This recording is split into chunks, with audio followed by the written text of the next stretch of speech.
Good day, class. So for today, we will read The Last Leaf by O. Henry. In a small part of the city of West Washington Square, the streets have gone wild. They turn in different directions. They are broken into small pieces called places. One street goes off across itself one or two times. A painter once discovered something possible and valuable about this street. Suppose a painter had something pink material for which he had not paid. Suppose he had no money. Suppose a man came to get the money. The man might walk down the street and suddenly meet himself coming back without having received a cent. This part of the city called Greenwich Village, and to old Greenwich Village and painters soon came. Here they found rooms like with good light and a low cost. Sue and Jancy live at the top of a building with 3 floors. One of these young women came from Maine, the other from California. They had met at a restaurant on 8th Street. There, they discovered they liked the same kind of art, the same kind of food, and the same kind of clothes. So they decided to live and work together. That was in the spring. Toward winter, a cold strange entered Greenwich Village. No one could see him. He walked around touching one person here and another there with his icy fingers. He has bad sickness. Doctor called him pneumonia. One of the east side of the city he hurried, touching many people. But in the narrow street of Greenwich Village, he did not move so quickly. Mr. Pneumonia was not a nice old man. Old gentleman would not hurt a weak little woman from California. But Mr. Pneumonia touched Jancy with his icy cold finger. She lay on her bed almost without moving, and she looked through the window at the wall of the next house next to hers. One morning, the busy doctor spoke to Sue alone in the hall, where Jancy could not hear. She has a very small chance, he said. She has a chance if she wants to live. If people don't want to live, I can't do much for them. Your little lady has decided that she is not going to get well. Is there something that is troubling her? She always wants to go to Italy and paint a picture of Bay of Naples, said Sue. Paint, not paint. Is there anything worth being troubled about? A man? A man, said Sue. Is a man worth... No, doctor, there is not a man. It is weakness, said the doctor. I will do all I know how to do. But when a sick people begins to feel that is going to die, half of my work is useless. Talk to her about her new winter clothes.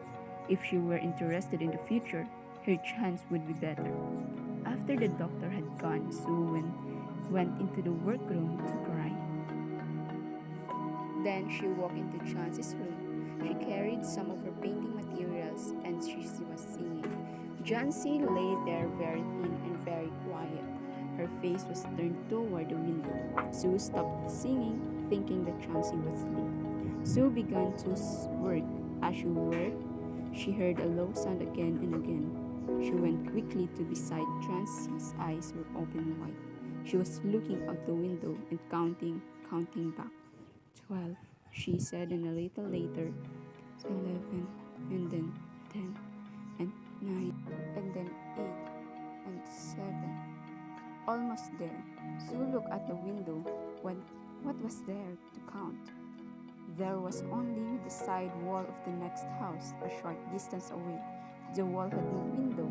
An old orchard grew against the wall. The cold breath of winter had already touched it. Almost of these leaves had fallen from its dark branches. What is it, dear? Asked Sue. 6, said Jancy in a voice still low. They're falling faster now. 3 days ago, there were almost 100. It hurt my head to count them, but now it's easy. There goes another one. There are only 5 now. 5? What? Dear, tell your Sue. Leaves on the tree. When the last one falls, I must go too. I've known for 3 days. Didn't the doctor tell you? Oh, I never heard of such thing, said Sue. It doesn't have any sense in it. What does an old tree to do with you? Or with you getting well? And you used to love the tree so much. Don't be a little fool. The doctor told me chances for getting well. He told me this morning. He said you have a very chance. Try to eat a little now, and then I go back to work, and then I can sell my picture, and then I can buy something for you to eat to make you strong. You don't have to buy anything for me, said Chansey. She still looked out the window. There goes another no. No, I don't want anything to eat. Now there are four. I want to eat, to see the last one fall. Before then I'll go too. Chansey, dear, said Sue, will you promise me to close your eyes and keep them closed? Will you promise not to look at the window until I finish working? I must have this picture ready for tomorrow. I need the light. I can cover the window. Couldn't you work in the other room? Asked Chansey coldly. I'd rather be here by you, said Sue. And I don't want you to look those leaves. Tell me as soon as you have finished, said Chansey. She closed her eyes and lay white and still. Because I don't want to see the last leaf fall. I have done enough waiting. I have done enough thinking. I want to go to sailing down, like one of those leaves. Try to sleep, said Sue. I must call Mr. Berman to come up here. I want to paint a man in this picture and I'll make him look like Berman. I won't be gone a minute. Don't try to move till I came back. Old Berman was a painter who lived on the first floor of their house. He was past 60. He had no success as a painter. For 40 years he had painted without ever painting a good picture. He had always stopped painting a great picture, a masterpiece, but he had never yet started it. He got a little money by letting his father paint a picture of him. He drank too much. He still talked of his great masterpiece, and he believed that it was his special duty to do everything possible to help Sue and Chansey.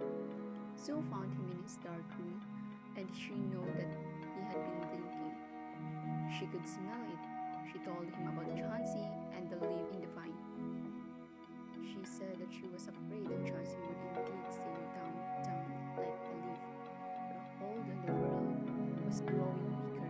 Old Berman shouted his anger over such an idea. What? He cried. Are there such fools? Do people die because leaves drop off a tree? I have not heard of such thing. No, I will not come up and sit while you make a picture of me. Why do you allow her to think such thing? That poor little Chansey. She is very sick and weak, said Sue. The sickness has put these strange ideas into her mind. Mr. Berman, if you won't come, you won't. But I don't think you're very nice. This is like a woman, shouted Berman. Who said I will not come? Go, I come with you. For half an hour I have been trying to say that I will come. God, this is not a place for someone so good as Chansey to lie sick. Someday I shall paint my masterpiece and we shall all go away from here. God, yes. Chansey was sleeping when they went up. Sue covered the window and took Berman into the other room. There, they looked out the window fearfully at the tree. Then, they looked at each other for a moment without speaking. A cold rain was falling with a little snow in it too. Berman sat down and Sue began to paint. She worked through most of the night. In the morning, after an hour's sleep, she went to Chansey's bedside. Chansey, with wide open eyes, was looking toward the window. I want to see, she said to Sue. Sue took cover from the window, but after beating a rain and wild wind that had not stopped through the whole night, there is still one leaf to be seen against the wall. It was the last on the tree. It was still dark green near the branch, but at the edge it was turning yellow with age. There it was hanging from a branch nearly 20 feet above the ground. It is the last one, said Chansey. I thought it would be surely fall during the night. I hear the wind. It will fall today and shall die at the same time. Dear Chansey, think of me. If you won't think of yourself, what would I do? But Chansey did not answer. The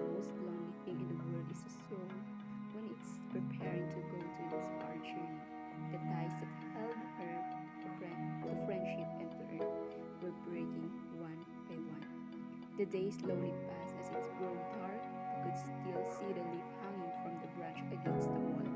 And then, as the night came, the north wind began again to blow. The rain still beat against the window. When it was light enough the next morning, Jancy again commanded that she be allowed to see. The leaf was still there. Jancy lay for a long time looking at it, and then she called Sue, who was cooking for something for her to eat. "I've been at Sue," said Jancy. "Something has made that last leaf stay there to show me how bad I was. It was wrong. I want to die. I try to eat now, but first bring me a looking glass so that I can see myself. And then I'll sit up and watch you cook." An hour later, she said, "Sue, someday I hope to paint the Bay of Naples." The doctor came in the afternoon. Sue followed him into the hall outside Jancy's room to talk to him. "The chances are good," said the doctor. He took Sue's thin, shaking hands in his. "Give her good care and she'll get well. And now I must see another sick person in this house. His name is Berman, a painter. I believe pneumonia. Mike is an old, weak man and is very ill. There is no hope for him. But we will take him to the hospital. We'll make easy for him as we can." The next day, the doctor said to Sue, "She's safe. You have done it. Food and care now. That's all." In the afternoon, Sue came to bed where Jancy lay. She put one arm around her. "I have something to tell you," she said. "Mr. Berman died of pneumonia today in the hospital. He was ill only 2 days. Someone found him in the morning of the first day in his room. He was helpless with pain. His shoes and his clothes were wet, as cold as ice. Everyone wondered where he had been. That night had been so cold and wild. And then they found something. There was a light that he had taken outside, and there was some material for painting. There was paint, green paint, and yellow paint. And look at the window, dear, at the last leaf on the wall. Didn't you wonder why it never moved when the wind was blowing? Oh, my dear, 17. It is Berman's great masterpiece. He painted it there the night that the last leaf fell." And now let us proceed to the activity. Students will make a Casper of the story. What is Casper? C for the character, A for action, S for settings, P for point of view, E for elements, and R for reaction. Students will be able to identify these 6 letters in the story.